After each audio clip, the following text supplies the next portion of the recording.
The year is 1984. I was supposed to actually shoot Orwell's 1984, believe it or not. And instead I ended up shooting Revenge of the Stolen Stars. We're watching a scene from Revenge of the Stolen Stars. And the interesting thing about this scene is it was shot in 4 different places. This, for example, was shot in Mexico. The scene with Klaus Kinski. When they're listening downstairs, it was shot in near Universal Pictures. And when the others are listening, it was shot in Malibu. But when they get into the house, it was shot in the Philippines. So you go from the Philippines to Malibu, to Universal City, to Mexico, and it's all one location. And I didn't want to work with Klaus Kinski because he had such a bad reputation, and I didn't want to have to put up with somebody crazy on the set like him.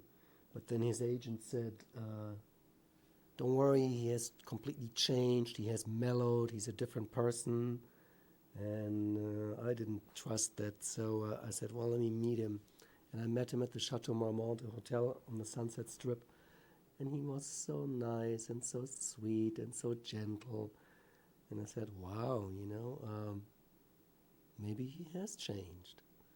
And so we started shooting with him in Mexico. This scene, the chess scene, was the first scene. And he immediately, when we were about to do the first take, he showed his other side. I mean, like instantly. And he said, oh my God, he said, what's this light doing? I can't do this. The light. I said, well, what light? Lots of lights here. I mean, we can't do this without lights. Yeah, he said, no, I can't take it. You got to take off this light. So we took off this light. And he said, oh, this light over there. Oh my God, no, I can't take it. I said, well, in the end, you're gonna be in the dark. He said, I don't care, I can't take it. Can't open my eyes. I said, but Klaus, you made 150 pictures, and this is nothing. We work with a few lights. I mean, you must have, oh, no. He said, take off all the lights. So we ended up shooting with a few inkies, they're called, like lights like this, that were just very pointed. And we made sure they didn't hit him too much in the face. And that took about 4 or 5 hours to do the relighting and everything. So we're getting ready to do the first take then finally. And he says, the boom man holds the boom like pretty close to him, like this maybe, to get a good sound. And he says, oh my God, what's this? And I said, Klaus, come on, it's the boom. I mean, haven't you seen this before? It's a boom to get your... Oh, no, it has to go. I can't have it here. And so I went to the sound guy and said, what else can we do? He said, well, I can put a little mic near the chair, so it's kind of invisible there. And so it took a while, and then he had this little mic that he put under the chair.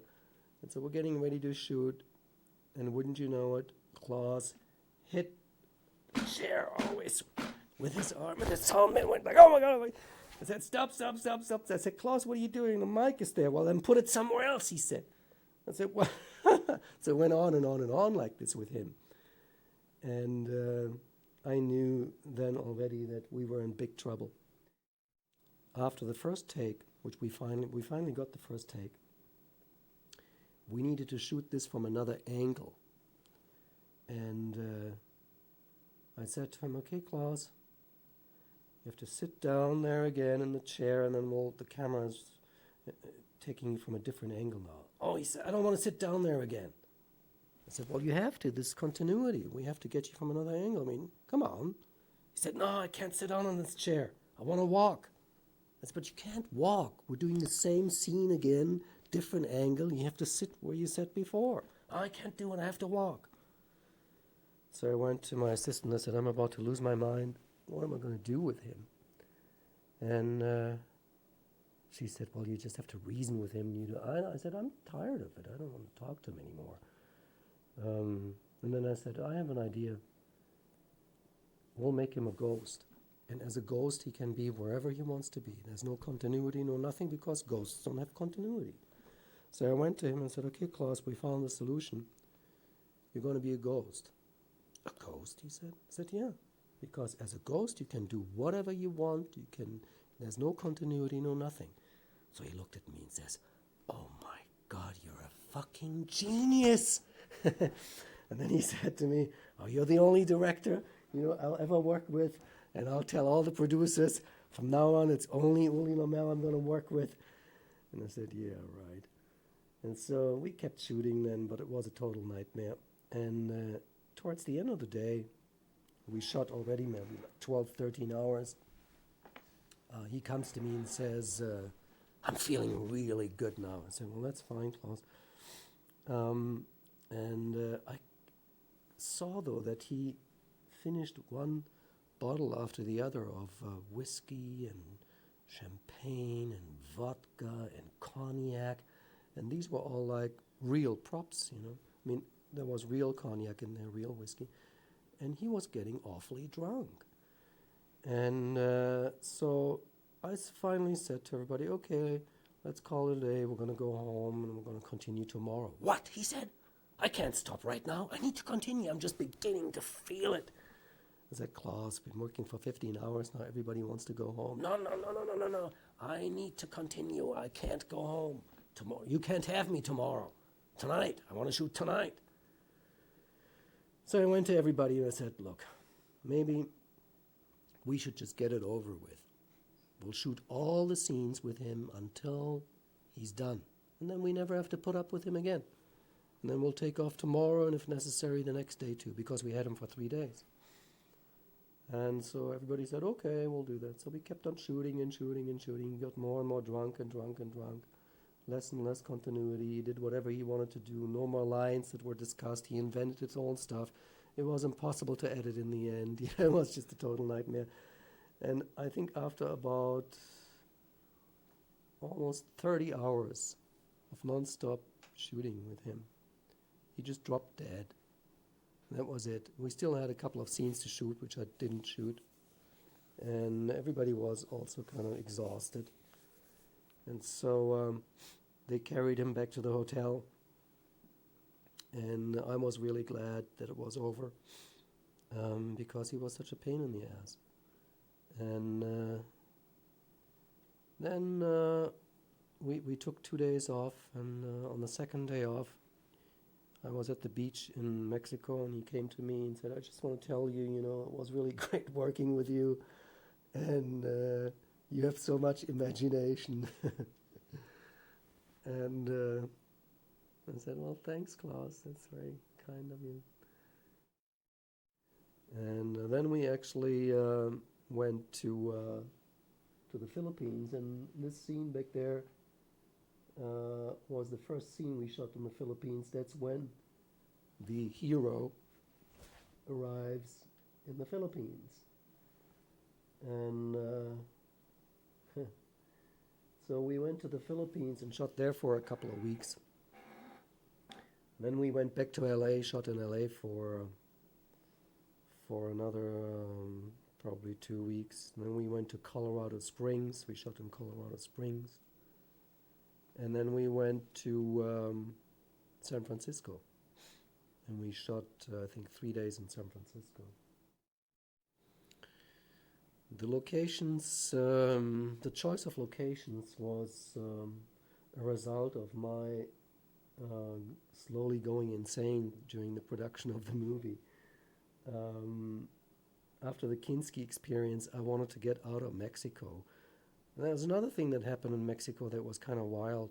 After we resumed shooting with Kinski, during those 2 days off, a guy visited me at the hotel, and he said, I hear you're making a movie here. I said, yeah. Oh, I have a beautiful house. Why don't you come and shoot at my house? And I said, oh, well, yeah, maybe. I'll show you the house. Come with me. So he had a beautiful place. And I said, well, okay, we can shoot there tomorrow. I can shoot there a scene. What's involved? I mean, what fees are you thinking? Oh, no. I mean, you're my guests. It's all for free. I'm so honored to have you. So we're shooting there, and in the middle of the shoot, the production manager comes to me and says, the owner wants to talk to you. He wants his money. I said, what money? He says something like $10,000 he wants. I said, oh, you got to be crazy. So I went to this guy, and he sits there behind his desk, like really tense. And I said, well, I asked you about this, and you said, well, I would have expected at least something, I said, well, we talked about this, and you said that it was an honor for you. So how much do you want? 10,000. Nothing less than 10,000. I said, well, look, 10,000 is kind of a little steep, don't you think? He said, well, I need 10,000. I want it now. No more shooting now. I want the money now. I said, well, first of all, I don't have 10,000 right now here because I assume you want it in cash. And he said, yeah, definitely cash. So I said, well, we'll have to wait until Monday because it was some weekend. He said, well, then you can't shoot right now. And I said, okay, then we don't shoot right now. So I went to everybody and said, no more shooting. He kept the equipment there. He kept everything there. We couldn't shoot Saturday, Sunday. And Sunday, somebody went back to LA and got like 10,000 in cash. And we gave it to him. And after this experience and the Kinski experience, Mexico was sort of, didn't seem to be my lucky place. And so I said, well, we're just going to have to go someplace else. And I had some friends in the Philippines, and so I called them, and everybody said, but Ulli, the Philippines, I mean, that's like a 16-hour flight, and that's this and that, and you want to just drag everybody to the Philippines? And so I was crazy enough to go to the Philippines. We shot in the Philippines. I hadn't done any acting since Blank Generation, I think. The film I made in New York in 1977. But before 77, I acted in most of my movies because I started out as an actor when I was 4 years old. And I enjoyed it. The moments of acting kind of got me away from the insanity of producing because I had to concentrate on the role. It was kind of a vacation from all the madness. Working with Suki as an actor was also much more pleasant than as a director or producer, because the roles we played, she the actress, me the director, over the years we worked together, they also represented part of the tension that developed between us. And so when we were both just actors, it was like Ulli, the director, who sometimes maybe part of the problem wasn't around anymore, and so we could have a good time together. And we actually enjoyed acting together. Yeah, we had a couple of special animal handlers for the exotic creatures, and it came as a surprise to Barry Hickey, who plays the male lead, and I wanted to surprise him with the creatures, with the bugs, so to get a special effect from him. But they were pretty tame. They were easier to deal with. The bugs were much easier to deal with than the actors. One of the reasons that we made this movie at all was that I had a 3-picture deal with Media Home Entertainment, and they said, we want to film like Romancing the Stone, I think it was. And I hated that they came to me and said, we want a movie like Romancing the Stone. But somehow I couldn't get out of it, and I had no choice, and I somehow felt like damned to do it. And since I can be pretty self-destructive, I said, well, okay, if that's what you want, that's what I'm going to give you, but you just wait and see what I'm going to do with it. And I think the movie, I mean, if you look at the movie and you compare it with Romancing the Stone, you would of course say, oh, what a total disaster this is. But okay, if that's what you want to do, fine. But you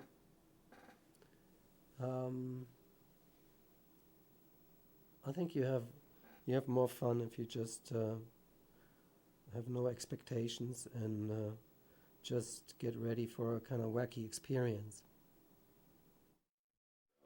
Well, the other thing, of course, is that the movie is a commentary on the horror movies I made, especially Boogeyman, prior to this one, which sends up the horror movies I made before. And I guess in order to really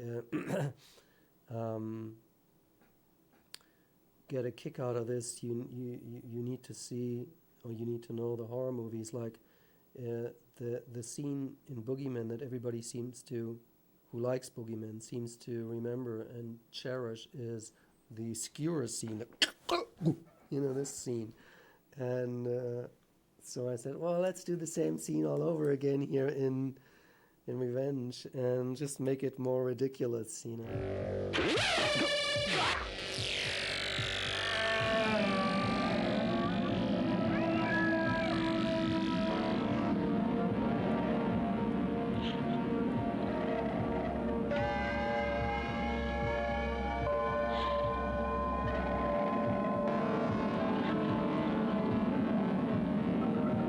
I was going through a period during the mid-'80s where I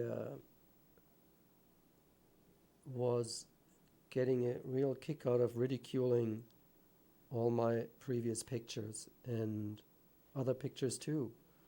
Like I have a scene in Devonsville Terror where the head melts at the end, just like in Raiders of the Lost Ark. And people said, oh, he ripped this off. Well, it wasn't supposed to be a rip-off at all. It was just to show you how ridiculous and, it sort of was in the first place, kind of. But anyway, the horror in this movie is very cartoonish and laughable and a bit of a joke. And it's supposed to be that.